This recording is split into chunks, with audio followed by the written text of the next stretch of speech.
Imagine you're in school. You've spent all your lunch money. You're hungry. Your friends won't lend you anything because last time you never paid them back. You're desperate. Then one kid walks over, calm, well-dressed, carrying a massive lunchbox and says, "I'll feed you, but you have to do exactly what I say." That kid, that's the IMF. And here's the part nobody tells you. He genuinely wants to help you. He's not lying. He's not faking it. But his lunchbox, it was packed by the richest kids in school. And rich kids, even generous ones, pack lunches that suit their taste, not yours. That one detail changes everything.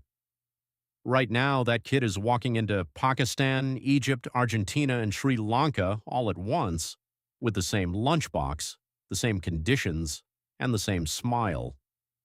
But here's the question nobody asks. Is the food actually good for you or just good for him? Today we find out. Let's go back, way back. 1944. World War II is almost over. The world is in ruins. Entire economies have been wiped out. Europe is broke. Asia is broken. And the smartest people in the room, economists, politicians, world leaders, gather in a small hotel in Bretton Woods, New Hampshire, and ask one terrifying question: how do we make sure this never happens again? Because here's what they understood. The Great Depression of the 1930s didn't just happen because of bad luck. It happened because countries, in a panic, started pulling money inward, raising walls, blocking trade, destroying each other economically.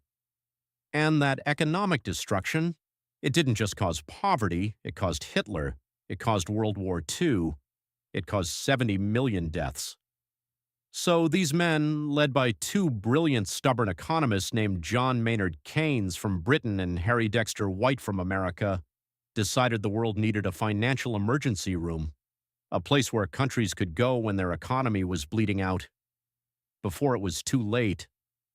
They called it the International Monetary Fund, officially born in 1945. 29 countries at launch. Today, 190 member countries, nearly the entire planet. Its headquarters? Washington, D.C., right next door to the World Bank. In 1945, that made perfect sense.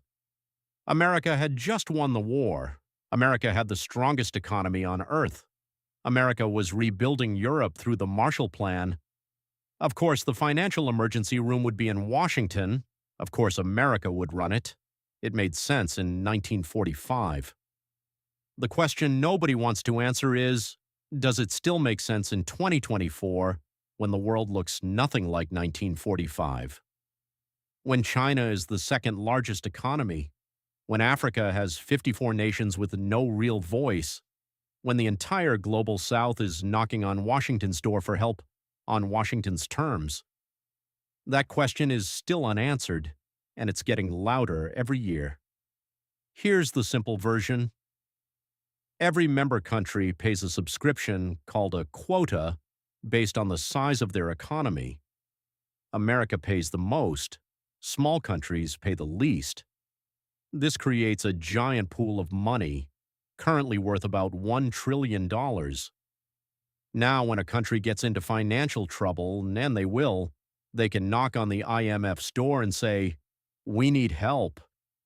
The IMF opens its checkbook, but, and this is the critical part, it never just writes the check. It hands you a list of conditions. They call it politely a structural adjustment program. What it really means is this: cut government spending, raise taxes, reduce subsidies on food and fuel, privatize state-owned companies, raise interest rates, open your markets to foreign competition. In theory, these are sensible, boring economic fixes. In practice, for a real country with real people, they can be devastating. And here's where our story gets human. Meet Valentina. She's a schoolteacher in Buenos Aires, Argentina, 2001. Argentina had borrowed billions from the IMF throughout the 1990s, following every instruction, privatizing everything, cutting budgets, opening markets, and for a while, It looked like it was working. The economy grew, foreign money poured in, then it all collapsed. The peso crashed overnight, banks froze accounts. Valentina woke up one morning and her entire life savings, locked in the bank, were suddenly worth 70% less in one night. Millions of Argentines like her lost everything. The country defaulted on $100 billion in debt, the largest sovereign default in history at that time. People were so furious they banged pots and pans in the streets. 5 presidents resigned in 2 weeks. The IMF, which had been managing Argentina's economy for a decade, quietly packed its bags. Argentina blamed the IMF.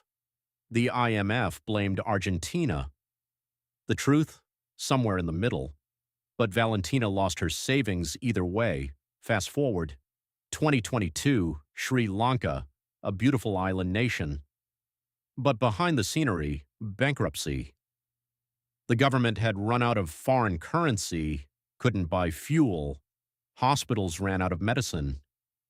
People waited 12 hours in queues just to get cooking gas. The president literally fled the country by helicopter as protesters stormed his palace. Sri Lanka went to the IMF, received a $2.9 billion bailout. The conditions? Cut fuel subsidies, raise taxes, reduce government jobs. For ordinary Sri Lankans, people like Priya, a nurse in Colombo already working double shifts, it meant more pain on top of existing pain. 2023, Pakistan. The country was weeks away from default. Foreign reserves had dropped to barely 3 weeks of import cover. The IMF agreed to release $3 billion. The conditions? Remove fuel subsidies, let the rupee fall freely, raise electricity prices by 200%. For a family in Karachi already struggling, the electricity bill doubled overnight. The pattern is always the same. Country borrows, country struggles, country goes to the IMF. IMF helps. People suffer while governments restructure. Now here's where it gets complicated. Critics, serious economists, not just conspiracy theorists, argue the IMF is not a neutral financial doctor. It's a political instrument controlled by the richest countries. Because here's how voting works inside the IMF. Your vote depends on your quota. Your quota depends on your economy's size. The United States alone holds about 17% of all voting power, and any major decision requires 85% to pass, which means America alone holds an effective veto over every major IMF decision. Think about that like a company. The biggest shareholder gets the most votes. The smallest shareholders, the ones who actually need the company to work for them, get almost none, just like shareholders. Except in this company, the product being sold is economic survival, and the customers are entire nations. Was that fair when it started?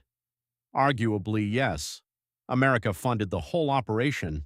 You invest the most, you control the most. That's how capital works. Is it fair now? When the countries borrowing the money have zero say in the conditions attached to it? When a finance minister in Nairobi has to accept policies written by economists in Washington who have never once stood in a Nairobi fuel queue? That's the question that is cracking the IMF's foundation in 2024. So, back to the schoolyard. That well-dressed kid with the lunchbox packed by the richest kids in school. Here is the full truth. The part that both the IMF's loudest defenders and harshest critics refuse to say in the same sentence. The IMF has saved millions of lives. During the 2008 financial crisis, when banks across the world were collapsing like dominoes, the IMF deployed hundreds of billions of dollars in weeks, stabilizing economies that would have otherwise completely disintegrated. During COVID, when poor nations couldn't afford vaccines or basic economic survival, the IMF deployed $650 billion in emergency reserves, the largest financial injection in its history, reaching countries that had absolutely no one else to call. Without the IMF, those crises look completely different. Worse, much worse. And yet, Valentina still lost her savings. Priya still worked double shifts after the bailout. The Pakistani family's electricity bill still doubled overnight. Both things are true, simultaneously. The IMF is not evil, it is not a saint, it is a powerful institution built for a world that no longer exists, trying to solve 21st century problems with 1945 rules.